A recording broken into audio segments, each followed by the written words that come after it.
Yesu ashimwe nshuti za Resi Therapeutique, Imana iguha umugisha cyane cyane wowe wahisemo gusenga ubudasiba. Imana ntizasibe kukumva no kukumvira mu izina rya Kristo Yesu wa Nazareti. Turi mu cyumweru cyahariwe gukuraho karande, kwica karande, kurimbura karande, kurwanya karande.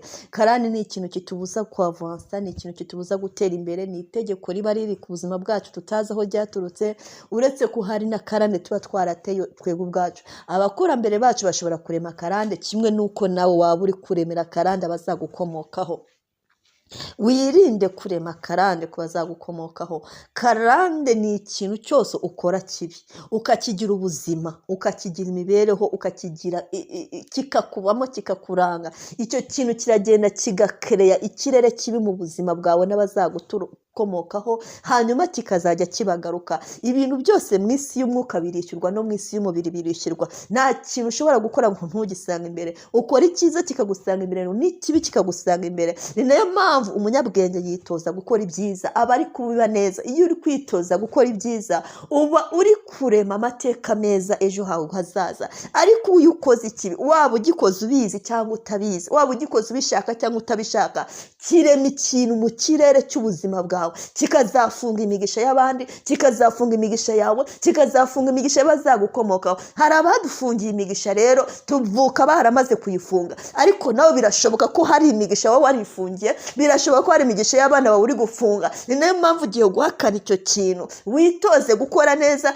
kandi nanone uvuge ngo iby'abandi bakoze bibi ntibigufate, ubyikureho. Ugiye kuba ari wowe uhagararira umuryango wawe, uwukure muri ako kaga katewe no kutamenya Imana, uwukure muri aka kaga katewe n'uko abantu bakoze bibi.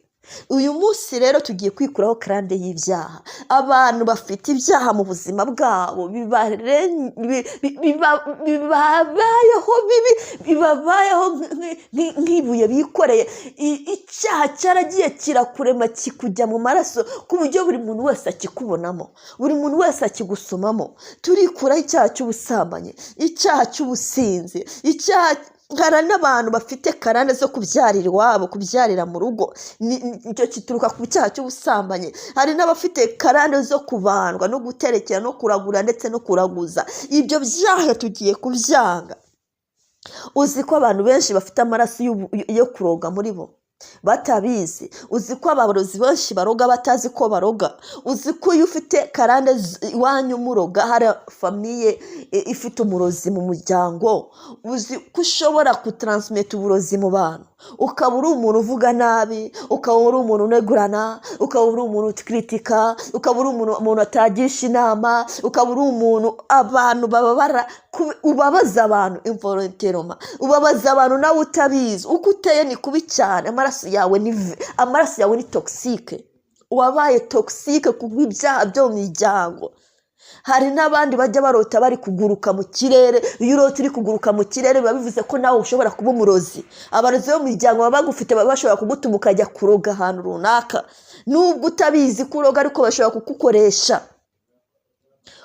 Presence yawe ntibe presence y'ibyishimo, ntibe presence y'umugisha, ahubwo ikaba presence y'imivumo. Ugiye rero kwitandukanya n'icyo kintu. Ugiye kwikuramo amaraso akora ibyaha, ugiye kwikuramo amaraso mabi, ugiye kwikuramo ibyaha byose mu izina rya Yesu wa Nazareti. Ugiye kugotomera amaraso ya Yesu kugeza igihe anetararije ibyaha byakugendagamo, kugeza igihe aranduruye umuzi w'ibyaha wari uri ku buzima bwawe, kugeza igihe ibyaha bitazongera kugutegeka, ahubwo uzajya ubitegeka mu izina rya Yesu. Amaraso ya Yesu niyo abishobora. Amaraso ya Yesu niyo atuma twera. Amaraso ya Yesu niyo adutandukanya n'amaraso mabi. Ayo maraso urayanywa, ayo maraso uyuhagire, uyagotomera ari menshi. Nibiba ngo umufate n'amazi uyasengere, uyahindura amaraso ya Yesu yagotomere, kugeza igihe wumvise umuzi w'ibyaha ku buzima bwawe urandutse, kugeza igihe wumvise amaraso akora ibyaha kuvuyemo, kugeza igihe wumvise ADN yawe ari ADN ikiranuka, kugeza igihe wumvise ibitekerezo byawe bikiranuka. Ugiye kwiyoza mu izina rya Yesu, wiyuhagire. Nurangiza kandi umfata ayo maraso iwanyu uyikuremo.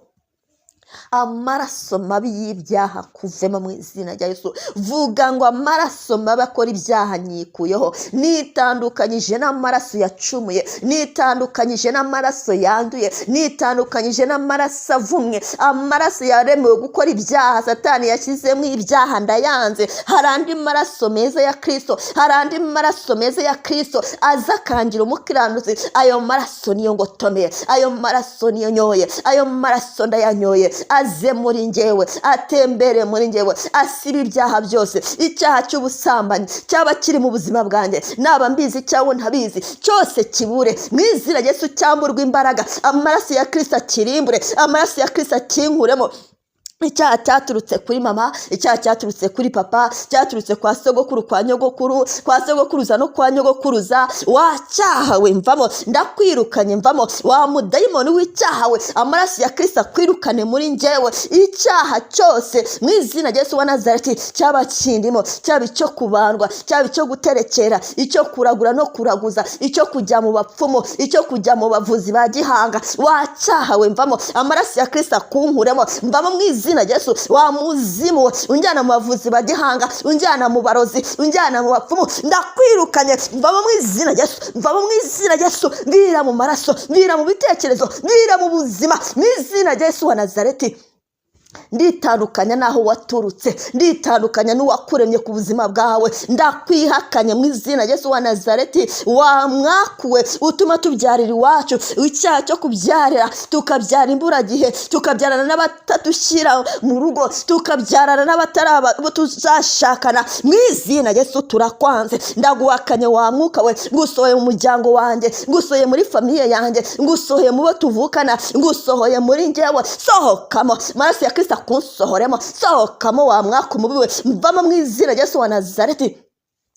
Imbaraga zose z'umwijima zaba zaraturutse ku muryango, zituma tudashyira hamwe, zituma tutumvikana, zituma haba amakonfiri mu muryango. Wambaraga wenda kumenaguye, wambaraga wenda kujanjaguye, wambaraga wenda gusenye, wambaraga wenda gusoma amaraso ya Yesu urangira. Mu izina rya Yesu ndaguhiritse. Wa musozi w'amatiku we, senyuka mu muryango wanjye. Wa musozi wo kutumvikana we, senyuka mu muryango wanjye. Wa musozi wo kudashyira hamwe we, senyuka mu muryango wanjye. Mu izina rya Yesu senyuka. Wa musozi w'ibyaha we, wa musozi wo kurogana we, senyuka mvira mu muryango. Sohoka mu izina rya Yesu ndagusohoye. Urwo ruhererekane rw'ibyaha, urwo ruhererekane rw'amakonfiri, urwo ruhererekane rw'ibyaha ndaruciye mu miryango iwacu mu izina rya Yesu wa Nazareti. Nitandukanyije narwo. Amaraso ya Kristo angiza umwana w'Imana, amaraso ya Kristo angiza umukristo, amaraso ya Kristo angiza ukiranutse, amaraso ya Kristo angize mutagatifu, amaraso ya Kristo